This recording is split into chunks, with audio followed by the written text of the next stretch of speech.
برای ساخت یه پاپت حتما باید کاراکتر شیت داشته باشید. کاراکتر شیت طرحیه که کاراکترتون رو از روبرو، نیمرخ و سه‌رخ نشون میده.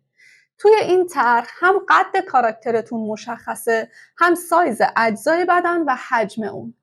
ما معمولاً قد کاراکتر رو نسبت به قد آدم 1:6 میگیریم. مثلا اگر آدمی رو در نظر بگیرید که قدش 170، قد کاراکترتون حدوداً باید 28 سانت باشه. سلام، مینا اصلانی هستم و تصمیم دارم هر چیزی که در مورد استاپ موشن میدونم رو اینجا توی یوتیوب بهتون آموزش بدم. امروز قراره با هم ساخت یه پاپت ساده مثل این رو یاد بگیریم. حالا برای ساخت یه همچین پاپتی به چه چیزهایی احتیاج داریم؟ اول از همه چوب بالسا. ما به چوب بالسای تخته‌ای برای اجزای بدن پاپتمون احتیاج داریم. چوبای بالسا توی 1 متر در 10 سانت و با ضخامت‌های 1 میل تا 10 میل توی بازار موجودن. برای ما ضخامت 9 میل اوکیه. این هم باز بستگی به حجم بدن کاراکترتون داره. من معمولا 9 میل میگیرم و مثلا برای دستاش 2 تا 9 میل رو به هم میچسبونم و برای سینه و لگن 3 تا 9 میل رو به هم میچسبونم. حالا اگر ضخامت کاراکتر شما مثلا کمتره، میتونید در کنار 9 میل یا 6 میل یا 7 میل هم بگیرید. و بعد به بالسای مکعبی برای سر کاراکترمون احتیاج داریم. بالساهای مکعبی هم معمولا حجمشون یه همچین حجمیه و سایزشون 1 متره مثل بالسای تخته‌ای. و بعد به سیم مفتول آلومینیوم احتیاج داریم. برای بدن کاراکتر سیم مفتول آلومینیوم 2 میل خوبه و برای انگشتاش بهتره که سیم مفتول آلومینیوم 0.6 میل، 0.7 یا 0.8 استفاده کنید.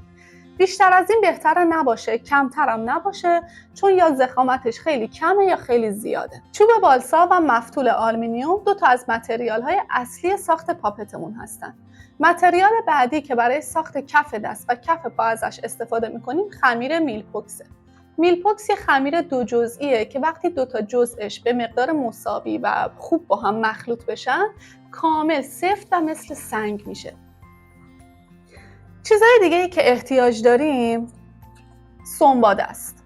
ما سنباده تو 3 نوع زبر، متوسط و نرم داریم. معمولاً هرچی عدد سنباده پایین تر باشه زبرتره و هرچی عددش بالاتر بره نرمتره. برای چسبوندن سیم مفتول آلومینیوم به چوب بالسا هم به چسب 1، 2، 3 احتیاج داریم. این چسب یه چسب 2 جزئیه که خیلی خوب و محکم میچسبه. مورد دیگه‌ای که بهش احتیاج داریم یه کاتره.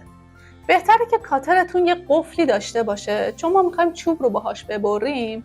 اگر این قفل رو نداشته باشه ممکنه موقع بریدن زیاد از حد تیغش بیرون بیاد و دستتون رو ببره. و اینکه تیغش هم حتما تیز باشه. اینا تمام چیزهایی هستن که برای ساخت یه پاپت ساده بهشون احتیاج داریم. بریم که با هم یاد بگیریم چطور باید یه پاپت ساده بسازیم. این طرحیه که من برای پاپتم کشیدم و این قسمت هایی که علامت زدم شیبدار بریده میشه که جلوتر بهتون میگم. شروع میکنیم به اندازه گرفتن اجزای بدن و هر کدوم رو حدوداً نیم سانت از هر طرف بیشتر میگیریم. چون حدوداً نیم سانت توی تراشیدن و سنباده کشیدن از بین میره.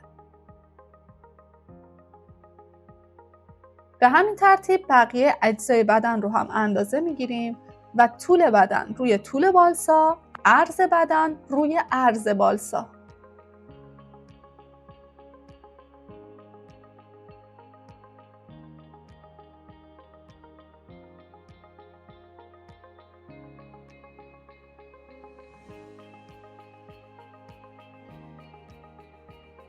من برای حجم دست و پا از 2 تا تیکه بالسا استفاده میکنم و برای لگن و سینه از 3 تا تیکه.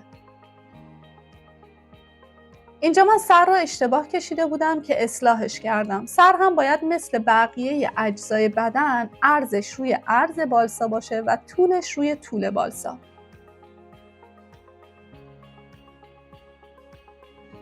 چوب بالسا یه چوب بسیار نرمه که راحت میشه با کاتر تراشش داد. معمولاً هم هرچی رنگش روشن‌تر باشه نرم‌تره.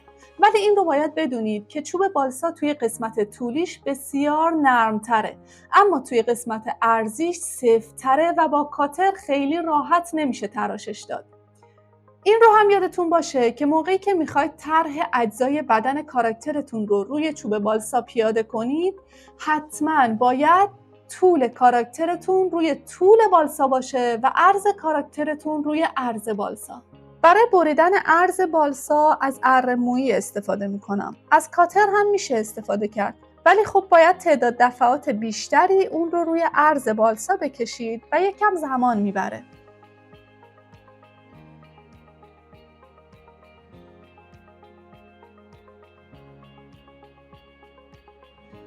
من از تیکه جلویی بالسا شروع میکنم به بریدن، چون میخوام یه نقطه اتصالی به بقیه بالسا داشته باشه که هم راحت‌تر و هم تمیزتر بریده بشه.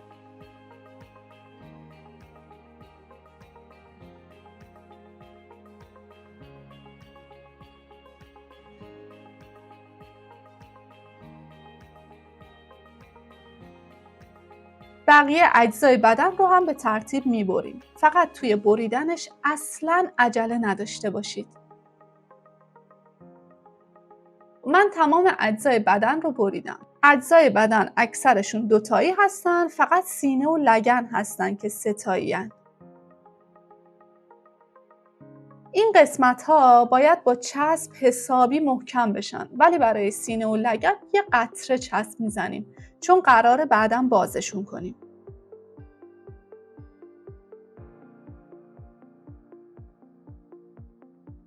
چسب رو کامل به هر دو طرف بالسا میزنیم تا خوب محکم بشه.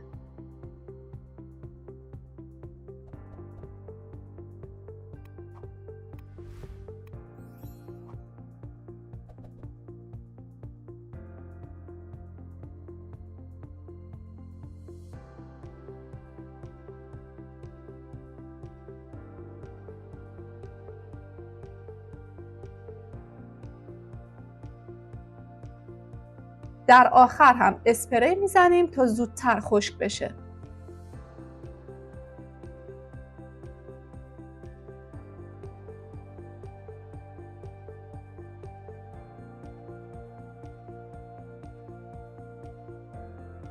در مورد چسب 1 2 3 این رو یادتون باشه که اسپری این چسب کاملا سمیه. به هیچ عنوان توی فضای بسته ازش استفاده نکنید. حتما توی فضای باز ازش استفاده کنید و اگر مجبورید که توی اتاق کار کنید، حتما پنجره ها رو باز بذارید تا به ریتون آسیب نزنید.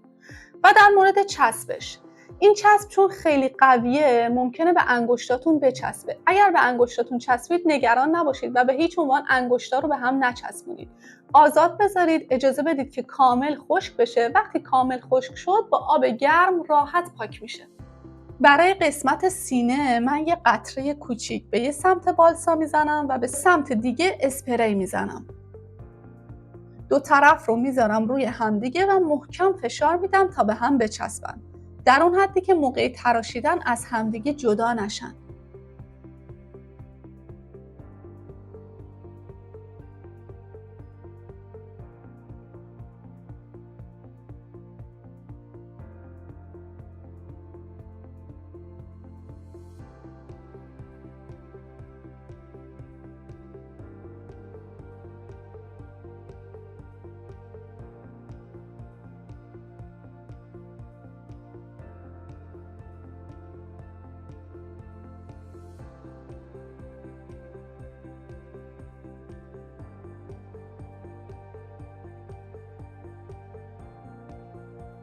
برای تراشیدن بالسا با یه دست بالسا رو محکم نگه میداریم.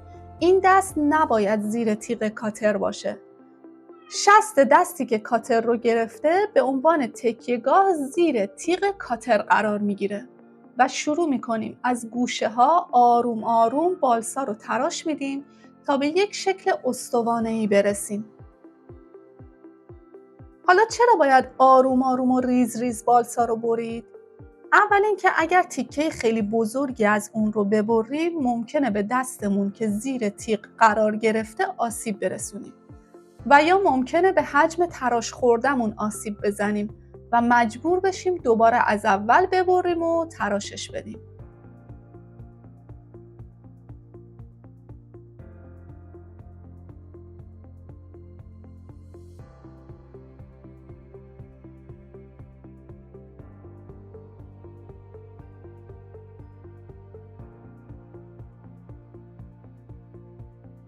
این قسمتی که میبینید همین شیبیه که من برای آرنج علامت زده بودم.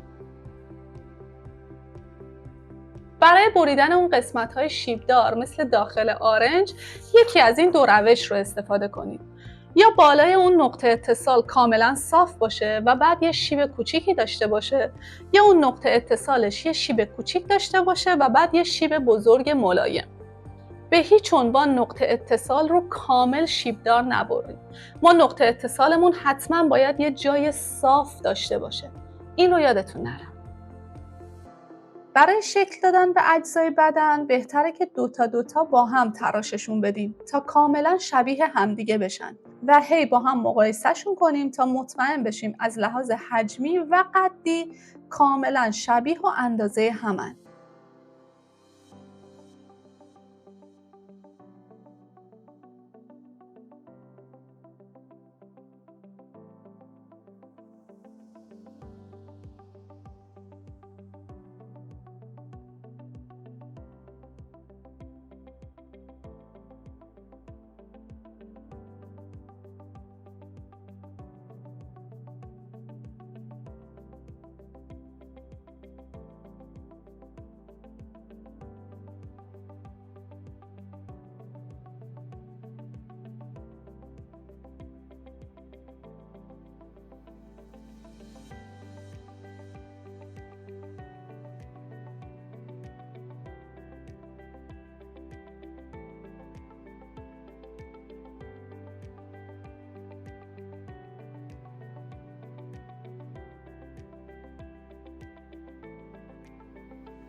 من اجزای بدن رو تا اینجا پیش بردم و چون میخواستم کاراکترم زن باشه یه تیکه بالسا هم برای فرم سینه هاش بهش اضافه کردم. و این قسمت هم همون شیبیه که توی قسمت آرنج بهش دادم. برای بریدن لگن چون اون قسمت پایینش یه قوسی داره، من باید دستم رو هم موقع تراشیدن قوسدار حرکت بدم و همچنان یادتون باشه که باید آروم آروم و ریز ریز بالسا رو تراش بدید تا به اون نتیجه مطلوب برسید.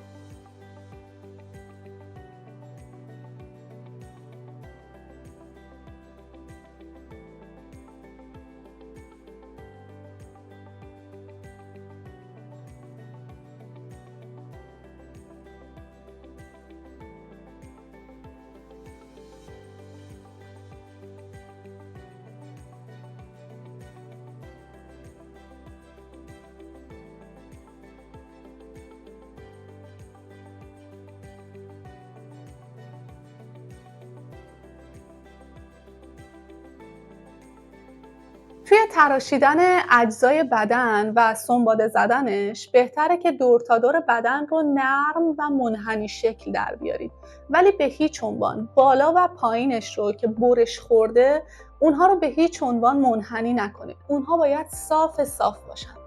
میتونیم از همون اول حجم اصلی اجزای بدن رو در بیاریم و یا میتونیم اول اون رو به شکل یک استوانه در بیاریم و بعد حجم اصلی رو روش بکشیم و دوباره شروع کنیم به تراشیدن.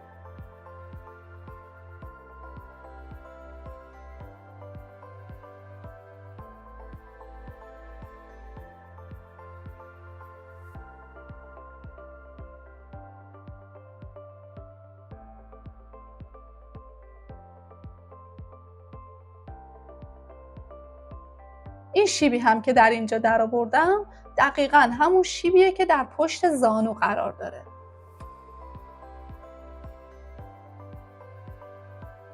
این رو یادتون باشه، دوتا نقطه اتصال باید دقیقاً اندازه هم باشن.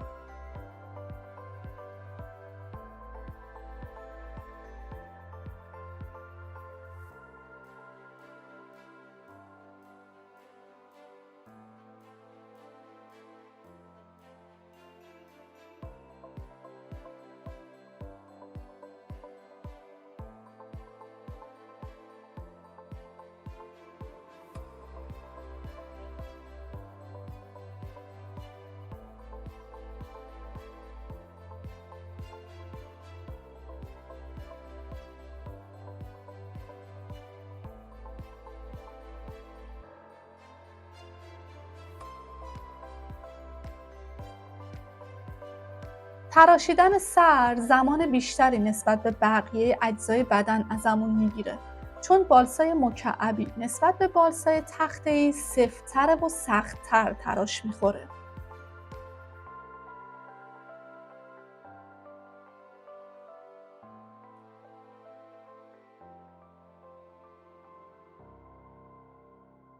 ما قراره سر کاراکترمون رو روی بالسای مکعبی در بیاریم و من برای اینکه بدونم از هر سمت چطور باید اون رو تراش بدم، روی سمت‌های مختلف مکعب طرح سرم رو کشیدم. مثلا این بالای سرشه، من این طرح رو کشیدم، از نیم رخ این رو کشیدم، رو به رو، و چونشم اینجا کشیدم که موقع تراشیدن بدونم که هر گوشش رو چطور باید تراش بدم. بالسای مکعبی رو هم خیلی ریز ریز و آروم باید تراش بدید و خیلی محکمه و باید مواظب دستتون باشید. البته که میتونید به جای بالسای مکعبی از چند لایه بالسای تخته‌ای روی هم استفاده کنید و سرتون رو روی اون هم برش بدید. بعد از اینکه همه اجزای بدن رو به اون شکل و حجم دلخواه درآوردیم، میرسیم به سنباده زدن. از 3 نوع سنباده سخت، متوسط و نرم استفاده میکنیم.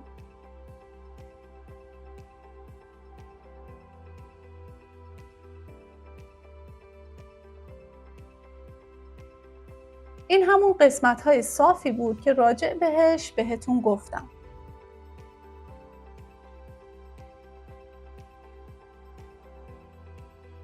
لگن هم از نیم رخ باید شبیه به وی انگلیسی باشه.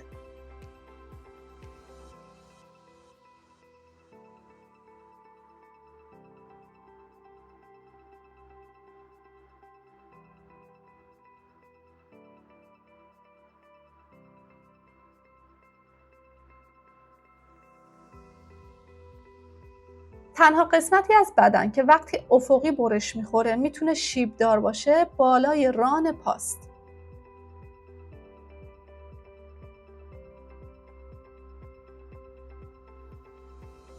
برای سنباده زدن اول از سنباده سخت یا همون زبر استفاده میکنیم تا برجستگی های اضافی حجممون رو بگیره.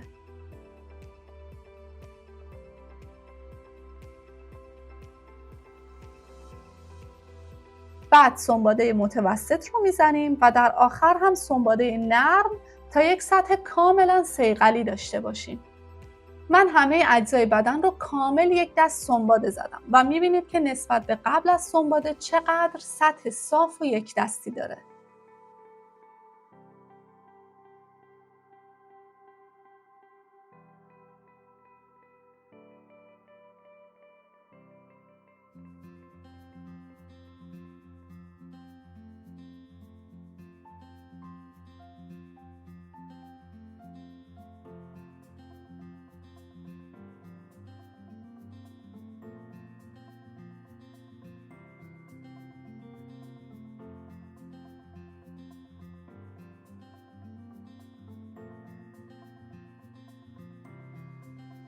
این قسمت بالای بازو رو یادم رفته بود که شیبدار ببرم. هیچ اشکالی نداره اگه حتی تمام این قسمت‌های شیبدار رو بعد از سنباده زدن برش بزنید. بعد از ساخت اجزای بدن، وقتی کارمون با چوب بالسا و سنباده زدنش تموم شد، میریم سراغ ساختن دست برای پاپتمون. من برای انگشتاش از سیم مفتول 6/10 استفاده کردم و چون خیلی نازک بود 2 رشته سیم رو به هم تابیدم. شما هم اگه مفتولتون نازکه میتونید اون رو به هم بتابونید و یا همون 1 رشته سیم رو استفاده کنید. هیچ فرقی نمیکنه. کف دست رو با میلپوکس درست میکنیم و برای اینکه خوب به سیم مفتول بچسبه یه شکل گره مانند روی سیم ایجاد میکنیم.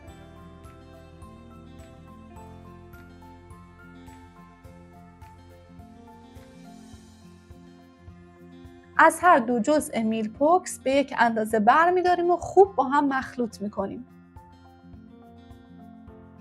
و بعد میلپوکس مخلوط شده رو به 2 قسمت مساوی تقسیم می‌کنیم. من یه توضیح راجع به خمیر میلپوکس بدم. میلپوکس معمولاً توی 2 تا رنگ توی بازار موجوده. رنگ جعبش منظورمه. سیاه و سفید. سیاهش چند ساعت طول میکشه تا خشک بشه، ولی سفیدش سریعتر خشک میشه. شما بهتره که سیاهش رو تهیه کنید چون ما به زمان بیشتری احتیاج داریم برای خشک شدن، چون میخوایم به دست و پامون فرم بدیم. و در مورد خمیرش هم که یه خمیر 2 جزئیه که یکیش رنگش روشن‌تره و سفیده و یکی رنگش تیره تره. برای مخلوط کردن این 2 جزء از هر 2 جزءش به مقدار کاملا مساوی باید بردارید و کاملا باید با هم مخلوطشون کنید و دستتون به هیچ عنوان نباید کثیف باشه و نباید چرب باشه. وقتی همه این نکات رو رعایت کنید یه خمیر کاملا سفت و خوب دارید و یادتون باشه که بعد از مصرف حتما درش رو خوب ببندید تا خشک نشه. من برای اینکه میلپوکس بهتر و محکمتر به مفتول بچسبه از آب استفاده میکنم. همینطور برای شکل دادن بهتر به میلپوکس هم میتونید از آب استفاده کنید. مخصوصا توی گوشه ها که نقطه اتصال میلپوکس به سیم مفتوله.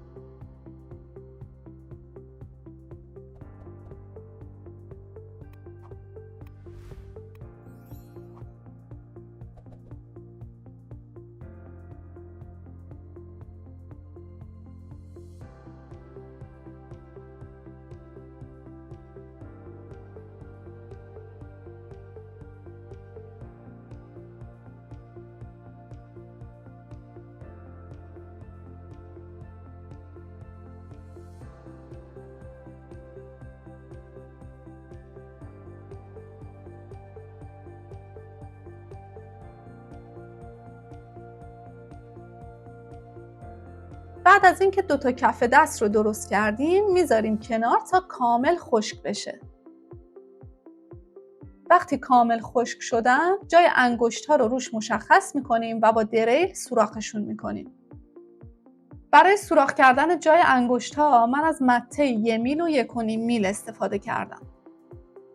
اگر دریل ندارید میتونید قبل از خشک شدن میلپوکس جای انگشت ها رو با یه سوزن در بیارید و همون موقع هم اونها رو جایگذاری کنید. وقتی جای انگشت رو سوراخ میکنید حتما تست کنید که سوراخ کاملا اندازه و فیت باشه.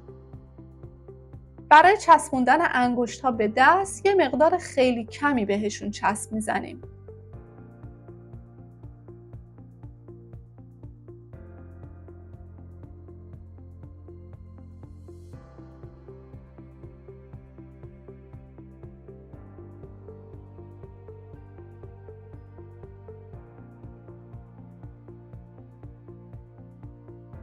بعد از اینکه همه انگشت‌ها رو چسبوندیم، اونها رو به مقداری که فکر می‌کنیم درسته و لازمه کوتاه می‌کنیم.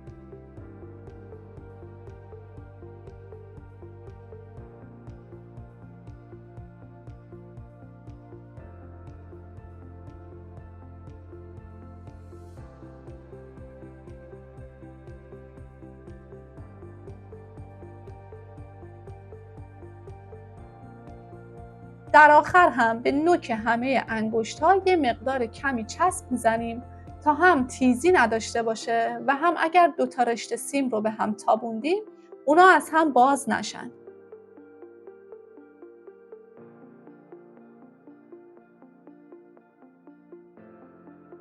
همه این مراحل رو برای دست دیگه هم انجام میدیم و سعی میکنیم که انگشت‌ها کاملا شبیه و اندازه هم باشن.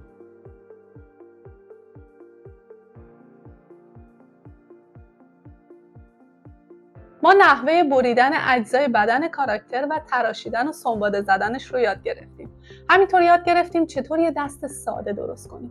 توی قسمت بعدی یاد میگیریم که چطور این اجزا رو به هم وصل کنیم و چطور یه پا برای پاپتمون بسازیم. فعلا